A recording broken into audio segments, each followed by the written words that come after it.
Baie welkom op so hierdie Vrydag so aan die einde van die week waar ons met hierdie leidingsreis ook besig is.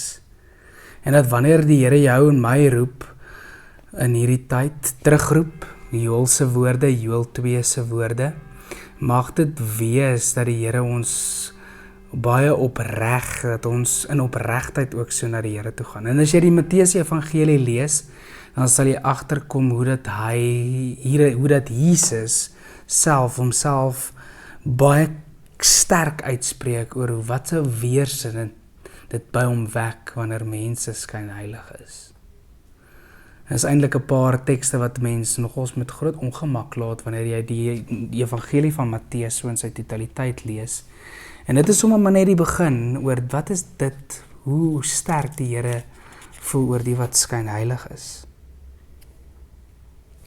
En baie keer kan ons baie maklik iets opneem sodat ons dit ook doen, of omdat ons ook daarvan deel is, of omdat ons dit ook wil ervaar.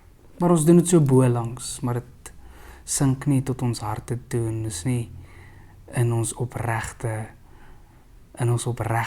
en dat ons daarmee besig is nie. En ek wil sommer net 'n klein gedeelte lees. Hy sê, as julle bid, vers 5, Matteus 6, vers 5, verder, as julle bid, moet julle nie soos die skynheiliges wees nie.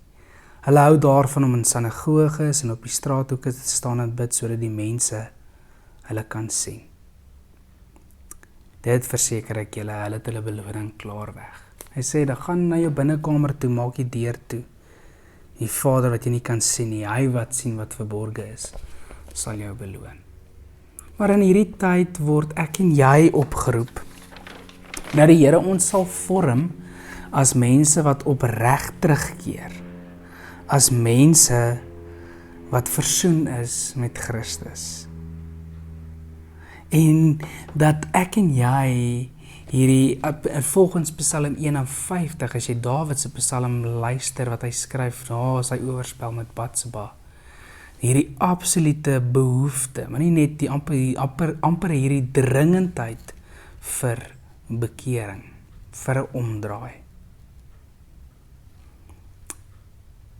En dan is ons by 2 Korintiërs 5 kyk dat hoe ons ingenooi word in 'n verhouding waar ons vrygespreek is, waar ons versoen is met God. Besit ons alles.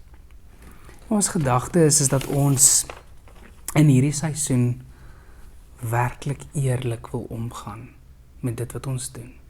Dat jy, wanneer jy aan die einde van hierdie seisoen kom en jy dit aan jou lyf gevoel het, die ongemak beleef het, werklik die vreugde van die rykdom, van die heerlikheid van so 'n versoening met Christus.